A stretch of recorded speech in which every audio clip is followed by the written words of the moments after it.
tous, bienvenue pour ce nouveau meet-up de Muséum Connexion. Je suis Claire Delongeau, la directrice de Muséum Connexion. Voilà, je suis ravie de vous accueillir pour ce nouveau meet-up. Cette fois-ci, on teste un nouvel horaire.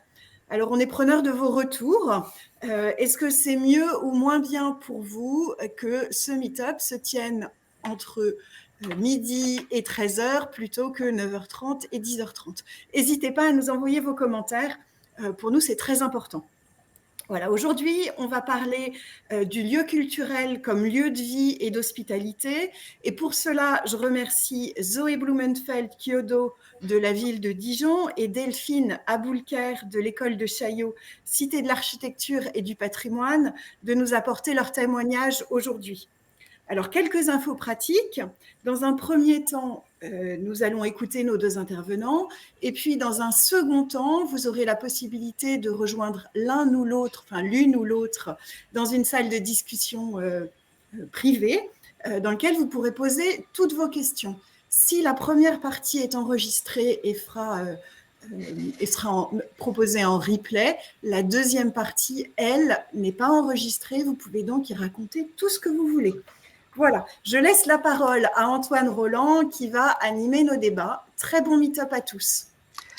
Bonjour à tous et à toutes. Donc, très heureux de lancer ce premier meet-up de l'année après l'édition de Muséum Connexion en début d'année, où on a la joie d'accueillir effectivement Zoé Blumenfeld-Kyodo, qui est directrice de la valorisation du patrimoine pour la ville de Dijon et qui nous parlera plus spécifiquement de la Cité internationale de la gastronomie et du vin à Dijon, et Delphine Aboulker, qui est directrice adjointe de l'école de Chaillot, qui est assise dans la Cité de l'Architecture et du Patrimoine, et qui forme tout un ensemble d'architectes, notamment au métier de la rénovation et de la valorisation patrimoniale.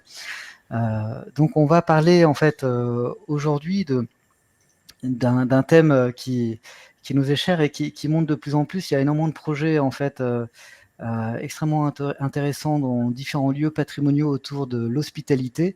Hospitalité qu'on pourrait définir non seulement en fait comme une façon d'accueillir les visiteurs, mais aussi d'étendre finalement les fonctions de tout un ensemble de sites patrimoniaux à des activités qui peuvent être quelquefois assez inattendues.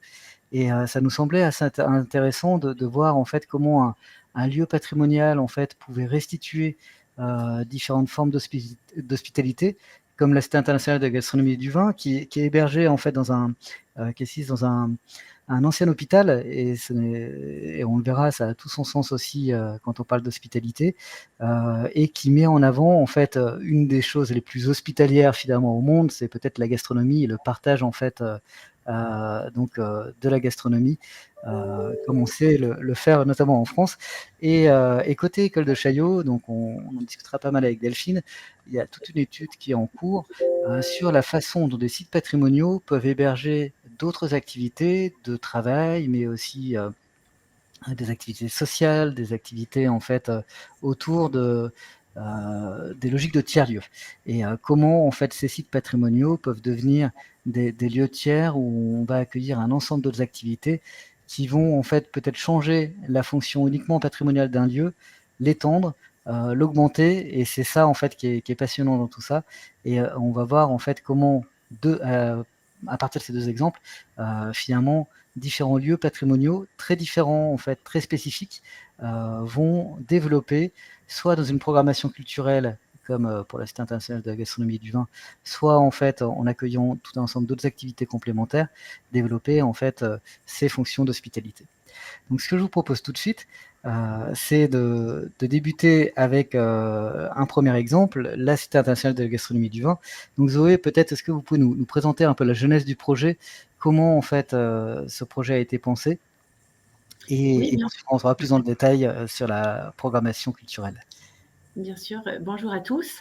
Donc effectivement, je vais revenir un tout petit peu sur la genèse de la Cité internationale de la gastronomie et du vin de Dijon, alors de manière succincte, parce que c'était une histoire au long cours, comme toujours ces grands projets. Le début de l'aventure, si je puis dire, c'est 2010, qui est l'année d'inscription du repas gastronomique des Français au patrimoine culturel immatériel de l'humanité. Donc, date à laquelle l'UNESCO reconnaît ce fait social qu'est le repas gastronomique des Français, sur la base d'un dossier qui a été élaboré par des chercheurs, par des universitaires, notamment au sein de la mission française du patrimoine et des cultures alimentaires et de l'UHCA de Tours. Et donc, identifiant le repas gastronomique des Français comme ce fait social, le sens du partage autour d'un repas de fête, avec tout ce qui fait notre quotidien, voilà, partagé dans ces domaines-là, le choix des recettes, donc tout un corpus, les arts de la table, la manière dont on choisit des produits, dont on associe des mets et des boissons, toutes les discussions gastronomiques qui peuvent y être associées. Donc, c'est tout ce fait extrêmement large qui a été reconnu comme patrimoine culturel immatériel de l'humanité en 2010. Et au moment de l'écriture de ce dossier d'inscription figurait évidemment un certain nombre de mesures de sauvegarde, comme toujours dans le cas du patrimoine culturel immatériel, était identifiée la création d'un équipement, d'une cité, qui devait permettre de valoriser cette pratique et en même temps de participer à sa préservation pour les générations futures. Il se trouve que à l'issue d'un appel à manifestation d'intérêt qui a été donc lancé par la mission française du patrimoine et des cultures alimentaires pour l'État, ce n'est pas une cité qui a été créée, mais un réseau des cités. Dijon en fait partie, tout comme Lyon, Paris-Rungis et Tours. Et chacune de ces 4 villes a été retenue donc pour porter un projet spécifique avec qui était proposé. Pour Dijon, il s'agissait de mettre en évidence la place du vin, de la culture viticole au sein du repas gastronomique des Français. Choix qui avait tout son sens dans la région Bourgogne, évidemment. Et puis, choix qui a été conforté, si je puis dire, quelques années plus tard, puisque en 2015, les climats du vignoble de Bourgogne ont été inscrits cette fois-ci au patrimoine mondial. Et il se trouve que le centre-ville historique de Dijon, le site patrimonial remarquable, fait partie de ce périmètre protégé. Et donc, du coup, de fait, la Cité internationale de la gastronomie et du vin de Dijon est là pour présenter ces 2 biens. Ce qui est intéressant, c'est que aussi au-delà de cette Cité internationale de la gastronomie, c'est un programme immobilier en fait avec énormément d'espaces très différents. Donc là, je vous en prie, si vous voulez nous présenter un petit peu plus, effectivement, de quoi est composée cette cité de la gastronomie. Oui, tout à fait. En fait, il y a eu 2 choix extrêmement forts au moment de la candidature de Dijon et donc qui sont caractéristiques du projet dijonnais. C'est le site d'implantation, hein, vous y faisiez allusion à l'instant en introduction,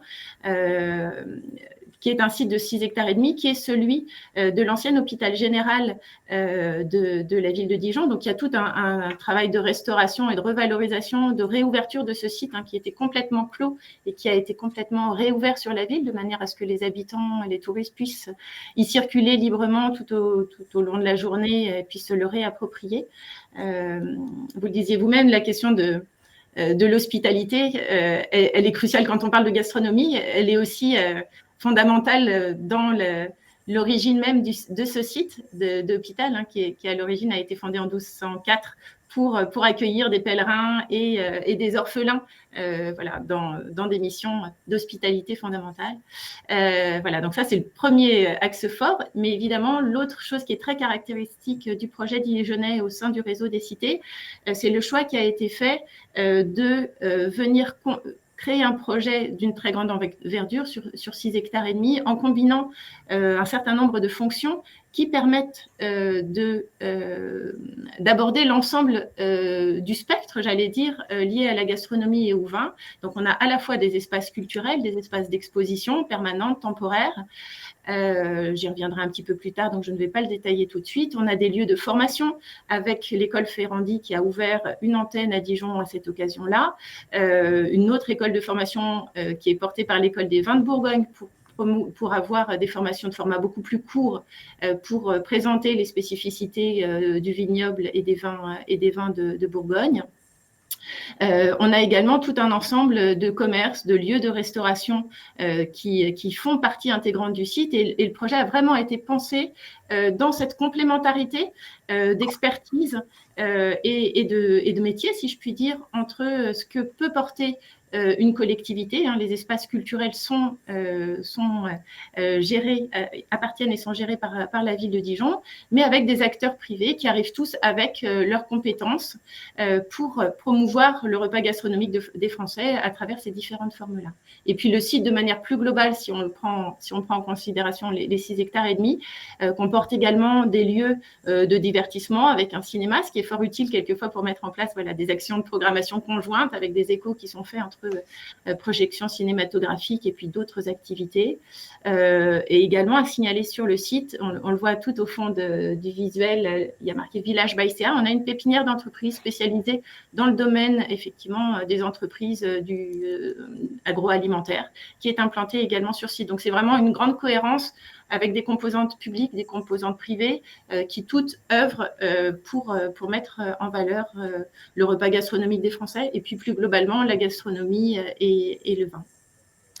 Oui, c'est dans cet exemple, ce qui nous semblait particulièrement intéressant, c'était de voir en fait que ce haut fait social en fait de l'hospitalité, qui est le repas gastronomique, qui a vraiment un temps de partage et de convivialité, se décline en fait sous différentes fonctions, sous différents programmes, et génère aussi différents modèles de collaboration autour en fait de cette thématique, que ça soit et permet en fait de créer de nouvelles missions, de la formation, l'accompagnement d'entreprises et des espaces culturels. Mais ça en fait on va faire un focus plus particulier justement juste après. Mais avant, ce que je vous propose peut-être c'est de revenir sur un autre projet, donc avec Delphine, qui va nous présenter en fait les enjeux pour la cité de Chaillot que de développer toute une étude autour des tiers-lieux en fait dans les sites patrimoniaux. Donc peut-être Delphine, pour commencer, si vous voulez peut-être nous présenter en quelques mots l'école de Chaillot, et puis nous parler plus spécifiquement en fait de cette étude, ses enjeux, ses partenaires et comment vous l'envisagez. Oui, bien sûr. Alors, écoutez, ravie en tout cas d'être là, Antoine, et merci de l'invitation. Donc, je vais effectivement vous dire 2 mots de l'école de Chaillot, dont je suis directrice adjointe. Donc, c'est une très ancienne institution qui existe depuis près de 140 ans et qui est une école en fait de spécialisation pour des architectes déjà diplômés, déjà en exercice. On a vocation à former à la fois des architectes qui veulent se spécialiser sur le patrimoine et les monuments historiques à l'échelle urbaine de l'édifice ou du grand décor et paysagère, qui veulent travailler en libéral et qui donc vont se former dans le cadre d'un DSA et devenir architectes du patrimoine. Et donc ces architectes sont soit gérants de leur propre agence, soit travaillent comme salariés dans une agence et ils viennent se former à l'école de Chaillot 2 jours tous les 15 jours. Donc c'est vraiment de la spécialisation. Et on forme également les architectes également diplômés déjà en exercice qui veulent travailler pour l'État comme fonctionnaires. Donc, une fois qu'ils ont passé le concours d'architecte urbaniste d'État, ils viennent pendant 1 an se former à plein temps chez nous avant de prendre leur poste quand ils ont choisi l'option patrimoine comme architecte des bâtiments de France, donc dans les départements. Et quand ils ont choisi l'option urbanisme, puisque c'est un corps interministériel d'État, dans les DREAL. Voilà. À côté de ça, l'école de Chaillot, c'est une école qui est très connue à l'international parce que la France, elle a quand même toujours été leader en matière à la fois de doctrine et de restauration. Donc, on a aussi un Chaillot Bulgarie, Chaillot Maroc et Chaillot Arménie. Donc, on a eu une trentaine de coopérations partout dans le monde depuis 30 ans. Et puis, on continue à former nos anciens élèves tout au long de la vie avec des programmes de formation continue courtes. Et à côté de ça, on a un rôle un peu pionnier sur les nouvelles pratiques, l'innovation dans les monuments historiques et le patrimoine. Et c'est dans ce cadre-là, en fait, qu'on a co-réalisé ce guide dont je vais vous parler maintenant. Ou je ne sais pas, maintenant j'enchaîne sur le guide. Oui, alors effectivement, Atout France a lancé un programme avec un ensemble de partenaires qui s'appelle Réinventer le patrimoine, qui a pour objectif en fait d'accompagner la transformation et la reconversion de tout un ensemble de sites patrimoniaux et dans le développement de nouveaux modèles économiques. On a eu l'occasion de les connaître notamment en réalisant une étude sur les modèles économiques des expériences immersives dans le secteur patrimonial l'année dernière. Et là, cette année, en fait, il y a un thème notamment qui a l'air qui est assez porteur, c'est la façon dont ces sites patrimoniaux peuvent devenir en fait de véritables lieux d'accueil d'autres fonctions, notamment de tiers-lieux. Et donc, voilà, ce qui peut être intéressant dans le film, c'est de voir quels sont un peu les enjeux de cette étude, comment elle s'est développée et sous quel modèle de collaboration. Tout à fait. Donc, en fait, je vais quand même dire effectivement 2 mots de la genèse. Donc, en fait, le programme Réinventer le patrimoine qui a été créé en 2000 sous l'impulsion du ministre. Moi, j'étais à l'époque conseillère de Franck Riester pour le patrimoine et l'architecture. Donc, c'était à ce moment-là que le programme a été créé. C'est un programme, en fait, d'ingénierie qui est piloté par Atout France, l'opérateur national de tourisme, et qui est financé par la Banque des territoires et par l'Agence nationale de la cohésion des territoires et dont le ministère de la Culture est partenaire. Donc l'idée, c'est que c'est un programme en fait qui permet d'aider des collectivités qui ont du patrimoine, monument historique ou de valeur patrimoniale, qui est vacant et qui en fait veulent faire au départ un projet touristique et culturel. Et l'idée, c'était de leur dire on ne peut pas vous aider à trouver des investisseurs, et qui n'arrivaient pas justement à trouver d'investisseurs et d'exploitants. Et donc, la force de ce programme, c'est de dire on ne peut pas vous donner les 7, 8, 10 millions qu'il faudrait pour faire restaurer l'édifice, le monument historique et faire votre projet. Mais en revanche, on va créer une boîte à outils dont vous allez pouvoir vous servir chacun en fonction de vos besoins, de vos territoires, de votre bassin de vie. Et vous allez pouvoir piocher dedans pour vous aider à monter votre projet de tourisme. Et donc, dans les lots qui ont été proposés, il y avait des lots assez classiques qui étaient des lots d'économie de la construction, d'études de marketing et de faisabilité, de co-construction, d'assistance juridique, fiscale, etc., d'appui à la recherche d'opérateurs. Et en fait, on avait proposé au cabinet de Franck Riester d'ajouter des lots qui étaient assez atypiques pour l'époque, qui étaient l'urbanisme transitoire et les tiers-lieux, et notamment la définition d'espaces temporaires expérimentaux. Et parce qu'en fait, on avait vu l'expérience de ce type d'action, notamment au départ plutôt dans le cadre de commandes privées avec des promoteurs, qui, le temps de déposer leur permis de construire et de définir leur projet, proposaient gratuitement à des collectifs d'architectes spécialistes de tiers-lieux d'occuper l'espace et de travailler en lien avec le territoire avoisinant. Et donc, c'est dans ce cadre-là, en fait, ont été intégrés des lots qui avaient trait à ces thématiques. Ensuite, quand moi, je suis arrivée à l'école de Chaillot, et donc, il y a eu un premier appel à projet qui a été fait auprès des collectivités en France en leur disant, vous avez des espaces vacants, du patrimoine religieux, du patrimoine industriel, du patrimoine militaire, postulez si vous avez un projet de revitalisation. Donc, il y a eu 12 sites qui ont été choisis la première année. À la fois des châteaux, une ferme dans le nord, une citadelle militaire dans l'est, une briqueterie en Charente-Maritime. Enfin, il y a vraiment eu des projets un peu partout. Et donc, en fait, l'école de Chaillot a proposé de mettre un chaillotin sur chacun des sites pour faire le diagnostic patrimonial de ces lieux.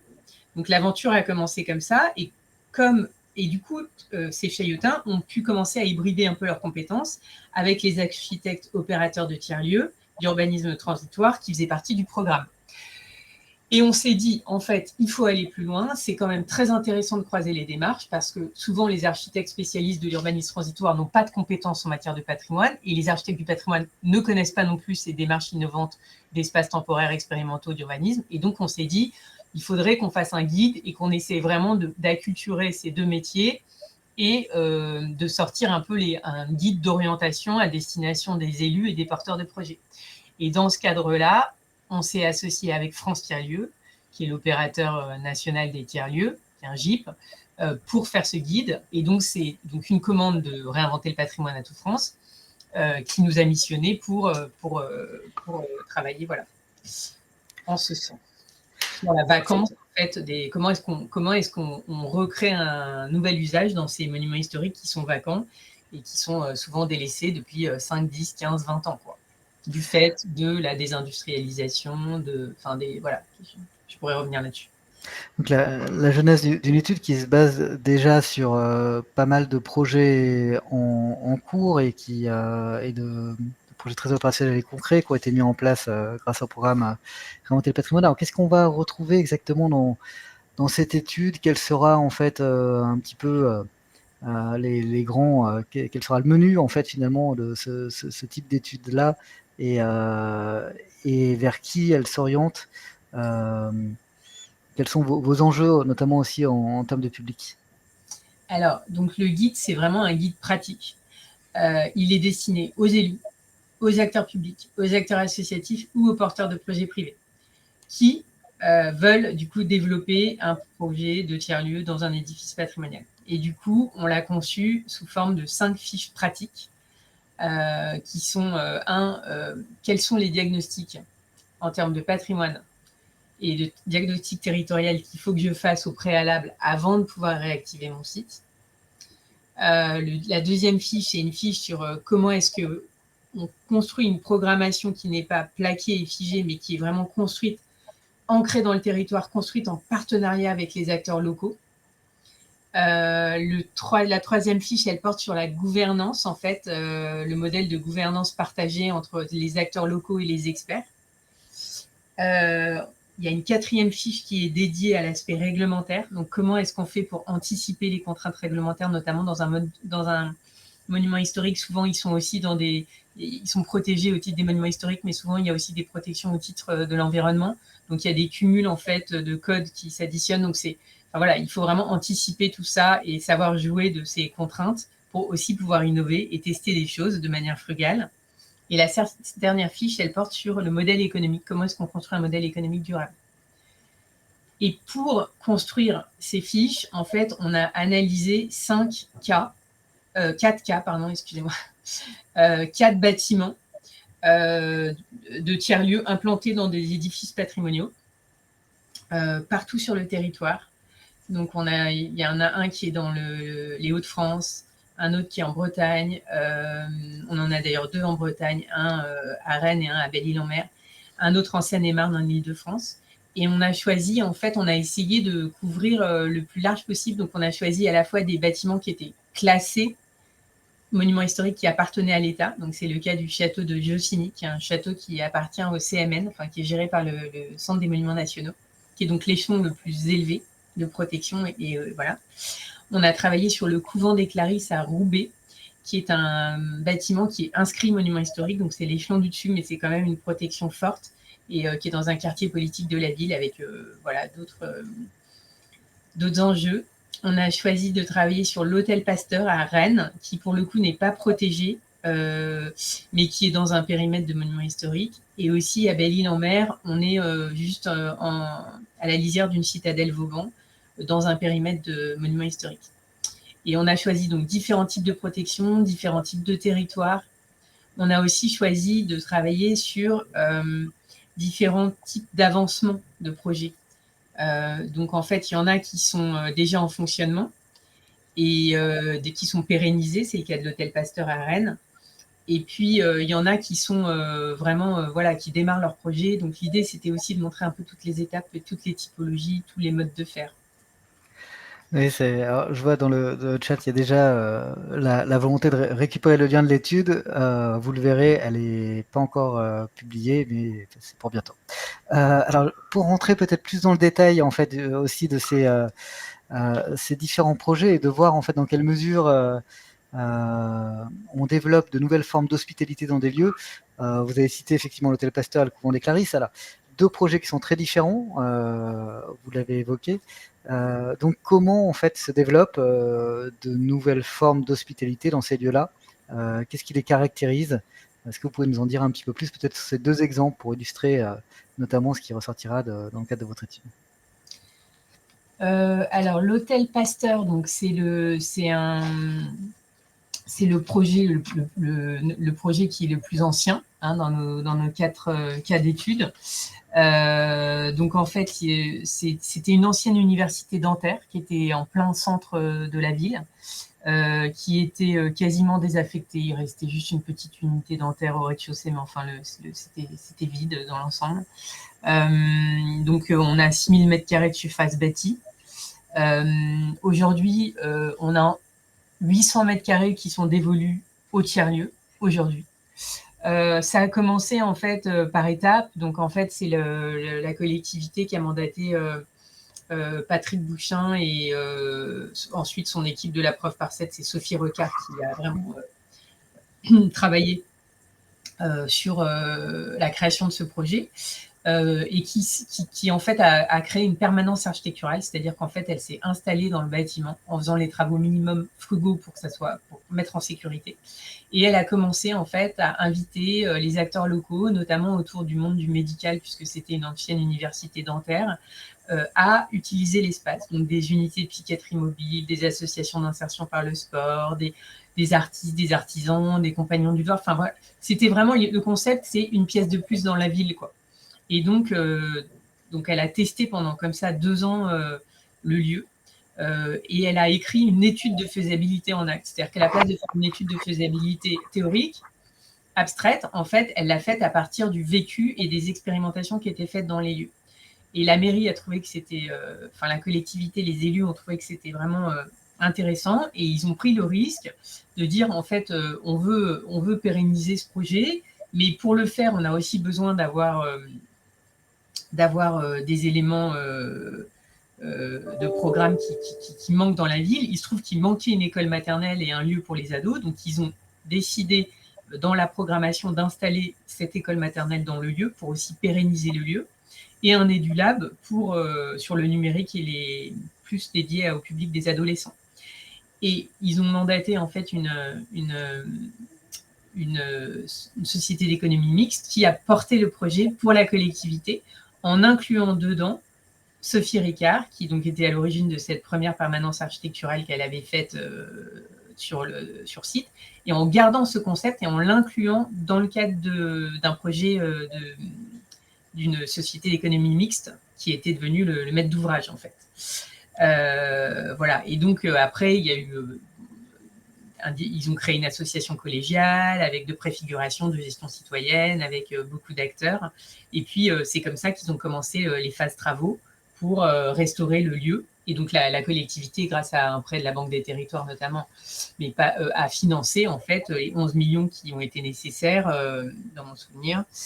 Je crois que c'est 11, pour créer cette école maternelle qui manquait dans le quartier, pour créer cet EduLab, et pour garder sur les 6000 m², 800 m² qui sont dédiés au tiers-lieu et qui continuent de fonctionner comme un lieu qui permet à tous, dont tout le monde peut s'emparer. C'est-à-dire qu'en fait, de 3 jours à 3 mois, toute personne peut faire une demande en disant « j'ai besoin d'un espace pour 1 jour, pour 2 jours, pour 1 mois, pour 3 mois, pour développer mon activité de coiffeur spécialisé dans les pratiques écologiques, de mon association, avoir un lieu pour pouvoir restructurer mon association, créer des workshops, faire un atelier pour des artistes, pour des étudiants, enfin, tout le monde peut faire une demande pour dire qu'il a besoin d'occuper un espace et développer son projet. Et donc, c'est vraiment une pièce en plus pour la ville. Et donc, il y a un système où c'est gratuit et où il y a en fait une libre participation des personnes et qui doivent adhérer à l'association, au projet de l'association. Donc il y a vraiment cette caractéristique aussi de ce qui fait un lieu d'hospitalité, cette possibilité en fait donnée finalement aux visiteurs de s'inviter aussi en fait dans ces lieux-là et d'être accueillis en fait en fonction de ces activités et de sortir de finalement la fonction uniquement esthétique du lieu ou patrimonial à conserver, à préserver.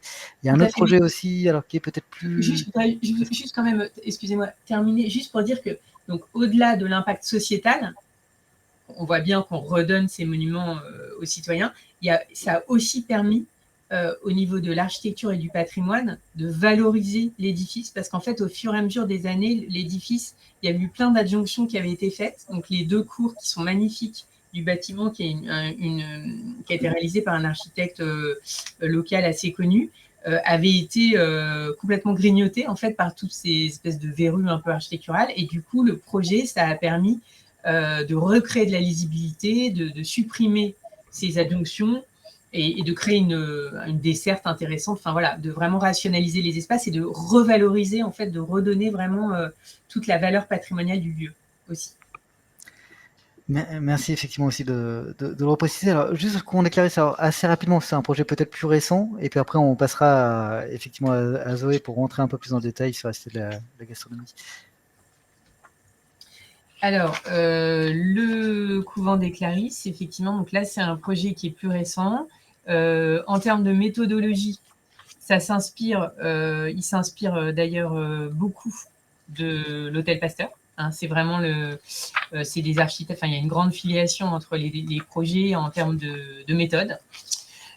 Donc là, en fait, c'est la ville qui avait lancé. Donc le bâtiment était vacant. Il appartenait à la ville. Il était vacant depuis une grosse quinzaine d'années. Donc il y avait des coûts importants de gardiennage, etc. Et la ville avait lancé un appel à projet. Et donc, c'est un collectif d'architectes qui a répondu en s'inspirant de la démarche de Pasteur. Donc là, on est dans un édifice qui est inscrit monument historique en totalité. Et donc, en fait, on a un collectif d'architectes qui, pareil, a fait le bâtiment était vraiment en très très mauvais état, donc il y a eu quand même une petite enveloppe de budget au départ pour faire les travaux, mais enfin, c'était de l'ordre de 300 000 euros. Hein. Il y avait, je crois, ils m'ont dit 96 trous dans la toiture, donc enfin, ça a été vraiment. Ils se sont installés sur place et ils ont bouché tous les trous. Voilà. Et en fait, c'est-à-dire qu'en fait, le diagnostic patrimonial, ils le font, mais in situ, quoi, en vivant dans le lieu, en utilisant les espaces. Et en fait, cette méthode, elle est hyper intéressante parce que ça permet aussi de dire, en fait, dans cet espace, c'est un lieu de passage, donc il n'y a pas forcément besoin, dans le diagnostic qu'on va faire, on n'aura pas forcément besoin de l'isoler, que ça soit à 19 degrés, alors que cet endroit, pour le coup, c'est un endroit où on se pose, il y a des workshops, etc. Et donc là, c'est nécessaire. Et donc, ça permet aussi, en fait, de faire un projet de rénovation, mais qui tient compte des usages. Et du coup, de faire aussi des économies en termes de frugalité sur des parties qui sont peut-être plus des lieux où on fait des activités sportives, on danse, il y a des performances et où il y a moins besoin, par exemple, que ça soit chauffé, parce que c'est quand même aussi des espaces qui coûtent extrêmement cher à rénover, à chauffer, en entretien et en restauration. Et donc voilà la force un peu de cette démarche de permanence architecturale. Et donc, c'est ce collectif d'architectes, du coup, qui a vraiment petit à petit réouvert ce site qui est énorme, hein, puisque ça fait, pareil, 6500 mètres carrés, et que pour le coup, les 6000 mètres carrés sont occupés par le tiers-lieu. Enfin, c'est l'intégralité du couvent, aujourd'hui, c'est toujours un tiers-lieu. Et donc, en gros, c'est une démarche. Donc, ils ont été vraiment accompagnés par la ville. Ils ont travaillé main dans la main, avec la DRAC aussi beaucoup, parce qu'en fait, là, pour le coup, on est monument historique. Donc, en fait, pour le moindre, même les travaux d'entretien, il y a vraiment eu des innovations qui ont été créées avec la DRAC pour pouvoir trouver des dispositifs, notamment l'architecte, le collectif ZERM, a créé un dispositif de mandat patrimoine pour pouvoir faire des travaux des micro-travaux d'entretien réversibles sans déposer un permis de construire à chaque fois, comme l'exige normalement la réglementation des monuments historiques, sur des choses vraiment micro, mais qui permettaient quand même de faire vivre le lieu au quotidien et de fonctionner plus intelligemment. Donc, il y a eu vraiment des collaborations très fructueuses et très innovantes. Et en gros, ce qui est super dans ce projet, c'est que au bout de toutes ces quelques années d'occupation temporaire, là, qui donc durent depuis 4 ans maintenant, puisque ça a commencé en 2019, aujourd'hui, la ville a réussi à obtenir le fonds Friche, une dizaine de millions d'euros qui vont permettre de faire les investissements nécessaires pour faire ce projet de restauration et transformer le lieu en maison de l'économie sociale et solidaire, en gardant les apports de la permanence architecturale. Et en fait, c'est le collectif d'architectes qui a fait la permanence qui devient le maître d'ouvrage et qui va conduire les travaux et mettre en place cette programmation. Donc deux approches illustratives, en fait, de la diversité et des approches qui existent, en fait, pour s'emparer d'un lieu et en développer d'autres fonctionnalités, d'autres activités. Là, on était plutôt en fait sur des projets en train de se concevoir, de se cadrer. Là, ce qui est intéressant avec la Cité internationale de la gastronomie et du vin, c'est de voir aussi comment dans une animation culturelle, dans une programmation culturelle, on développe et finalement, on prend une thématique et on la fait vivre en fait au quotidien par tout un ensemble d'activités. Et donc Zoé, ce qui nous semblait intéressant, c'était effectivement que vous nous parliez de la grande diversité en fait d'approches que vous avez pour faire vivre en fait cette notion qui est la gastronomie et l'hospitalité. Je rebondis juste sur la présentation qui était passionnante juste avant pour dire que finalement, on est dans une configuration assez similaire, ce site d'un ancien hôpital général, donc extrêmement vaste, qui avait été vidé finalement de ses services progressivement depuis les années 60 et complètement abandonné par les services hospitaliers en 2015, avec le risque en fait qui était important pour la ville de Dijon d'avoir à la lisière du centre-ville historique une gigantesque friche qui s'implante sans véritable projet.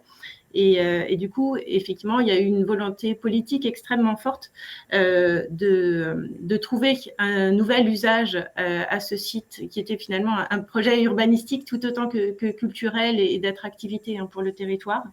En retenant l'ensemble de la richesse patrimoniale du site, en même temps en valorisant la dimension mémorielle, l'attachement extrêmement fort des habitants en fait à cet hôpital qu'ils connaissent, où ils ont vécu des temps importants dans leurs histoires personnelles. Donc il y a eu vraiment un travail extrêmement fort qui s'est joué à cet endroit pour rendre finalement ce site aux habitants à travers le projet. Effectivement, je le disais tout à l'heure, il y a plusieurs types de fonctions qui sont installées au sein de la Cité internationale de la gastronomie et du vin. Si on se concentre sur le volet culturel, il y a à la fois des espaces qui sont dédiés à la présentation du repas gastronomique des Français, avec 4 lieux d'exposition d'environ 500 mètres carrés chacun, 3 expositions permanentes, un lieu d'exposition temporaire, ce qui nous permet de faire évoluer et de renouveler régulièrement nos propositions. Et puis, il y a tout un parcours patrimonial avec le 1204, qui est le centre d'interprétation de l'architecture et du patrimoine, puisque la ville de Dijon est également labellisée ville d'art et d'histoire, et donc le choix a été fait par la ville d'implanter son SIAP au sein du site de la Cité internationale de la gastronomie et du vin, à la fois pour tisser ce lien très fort entre ce nouvel équipement et le reste de la ville, et puis tout un projet de valorisation, de restauration et de valorisation du patrimoine bâti et artistique de l'ancien hôpital, avec comme point d'orgue la chapelle Sainte-Croix de Jérusalem que vous voyez sur la photographie, qui est en fait l'édifice le plus ancien du site de l'ancien hôpital, puisque c'est une petite chapelle gothique du milieu du XVe siècle. Et donc, on se retrouve comme ça sur un même ensemble au sein des espaces culturels à entremêler des dimensions de valorisation patrimoniale au sens strict, patrimoine de la ville au sens large, patrimoine de l'ancien hôpital de manière plus précise. Avec un parcours d'exposition permanent pour le SIAP et puis un espace d'exposition temporaire, des renouvellements d'exposition annuels qui nous permettent d'ouvrir le regard, évidemment, comme tout SIAP, sur la richesse du patrimoine urbain de Dijon. Et puis, ces lieux d'exposition qui sont, eux, dédiés au repas gastronomique des Français, sous différentes thématiques. Dont on a 3 expositions permanentes, une qui s'appelle le Petit Théâtre du bien manger et du bien boire, et qui est en fait notre exposition de référence, celle où on vient expliquer ce qu'est le repas gastronomique des Français tel qu'il a été reconnu par l'UNESCO. Une exposition qui s'appelle En cuisine, qui est plutôt une exposition sens et technique, où on vient explorer la manière dont les différents sens permettent de concourir à l'élaboration d'un repas ou à sa dégustation. Et puis la Grande Chapelle, qui est donc l'ancienne salle des malades de l'hôpital général, qui au XIXe siècle a été transformée en chapelle, et qui aujourd'hui est devenu lieu d'exposition, qu'on appelle désormais la chapelle des climats et des terroirs, qui est le lieu où on vient présenter dans une dimension plus régionale à la fois le patrimoine gastronomique de la grande région Bourgogne-Franche-Comté et puis ce que j'évoquais très brièvement tout à l'heure, c'est-à-dire les climats du vignoble de Bourgogne et leur histoire, leur spécificité en termes de paysage culturel. Et donc, une salle d'exposition temporaire avec là aussi un rythme de renouvellement des expositions chaque année, ce qui nous permet de varier les approches, parce qu'évidemment, la question de la gastronomie en général ou de la gastronomie française ouvre un spectre extrêmement large, évidemment, de thématiques pluridisciplinaires que l'on peut explorer. Donc, voilà, je vous ai remis, comme on a un équipement qui est encore tout récent, finalement, puisqu'on a été inauguré il y a ça à peine plus de 3 ans. Voilà, on a déjà 3 belles expositions qui nous ont permis d'explorer au cours des années passées différentes thématiques. L'exposition inaugurale s'appelait C'est pas du gâteau, elle explorait voilà, la question de la pâtisserie française qui est sans doute un des emblèmes de la gastronomie française et qui pour autant n'avait jamais fait l'objet d'une exposition d'envergure. L'année dernière, ici, on allait au Resto, qui était donc une exposition qui venait mettre en évidence du point de vue historique, sociologique, du point de vue des métiers aussi, parce que ça fait partie de notre vocation que de valoriser l'ensemble des savoir-faire et des professions voilà, liées à la gastronomie, donc qui était explorée là. Et puis une exposition Croquer la baie d'Aimée, les pieds dans le plat, qui a ouvert en février dernier et qui est le résultat d'une coproduction avec la Cité de la bande dessinée d'Angoulême. Voilà, une exposition qui nous permet de mettre en valeur la manière dont la bande dessinée s'est emparée de la question de l'alimentation pour en creuser toutes les dimensions, voilà, avec 500 plans effectivement qui sont exposés au public pour montrer à quel point les illustrateurs de bande dessinée, enfin, les auteurs de bande dessinée, voilà, ont tiré ces fils de la gastronomie de différentes façons.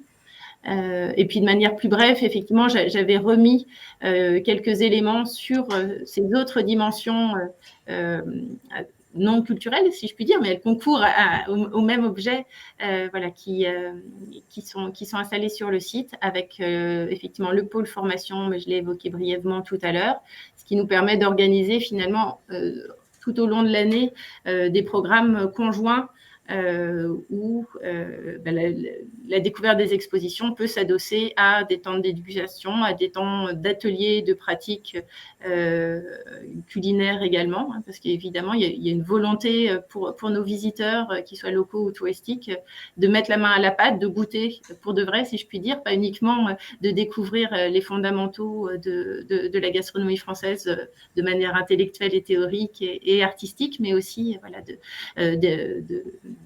de s'emparer de tout cela de manière extrêmement matérielle et sensorielle. Et donc, c'est toute la richesse d'un projet tel que celui de la Cité de Dijon, que de pouvoir, d'avoir été pensé finalement comme un site extrêmement ouvert. Nos 4 espaces d'exposition sont disjoints, ce qui permet vraiment de faire, voilà, de visiter une première exposition et d'aller, pourquoi pas picorer dans un autre lieu pour faire un atelier, pour aller découvrir des produits régionaux dans les différentes cellules commerciales, pour aller manger tout simplement aussi.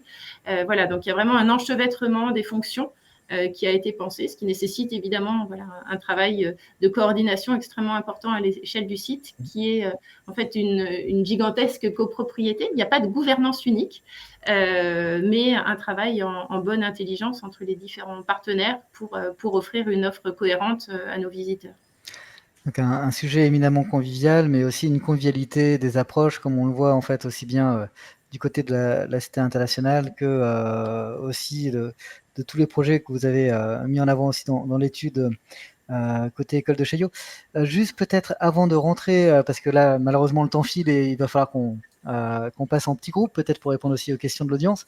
Delphine, peut-être un mot sur la publication de l'étude, quand est-ce elle sera publiée ?